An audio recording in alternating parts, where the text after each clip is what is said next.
birodar, agar hojatingiz bo'lsa, Allohga ishingiz tushib turgan bo'lsa, boshingizda bir musibat bo'lsa, mana shu namozni o'qing va hojatingizni Alloh taolo qanday chiqarishini tomosha qiling. Shu namozni agar qodir bo'lsangiz bir kunda bir o'qing. Umringizda bir marta bo'lsa ham o'qing. Shu namozni o'qilish tartibini tushuntirganlar Rasululloh. 4 rakatli nafl namoz o'qishni niyat qildim deb subhanakallohimmani aytadi, sura Fatihani o'qiydi. Zam sura qilgandan keyin rukuga ketish kerak edi.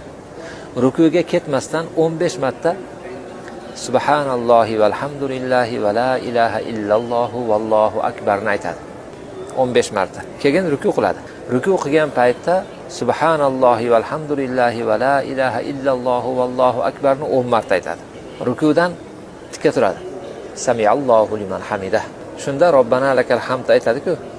Shuni o'rniga subhanallohi valhamdulillahi va la ilaha illalloh vallohu akbarni 10 marta aytadi. Keyin sajdaga boradi. Sajdada subhan robbiyal a'lani o'rniga subhanallohi valhamdulillahi va la ilaha illalloh vallohu akbarni 10 marta aytadi. Sajdadan o'tiradi. Yana 10 marta aytadi. Yana sajdaga boradi. Yana 10 marta aytadi. Ikkinchi rakatga turmay o'tirib yana 10 marta aytadi. Shunda 75 marta bo'ladi.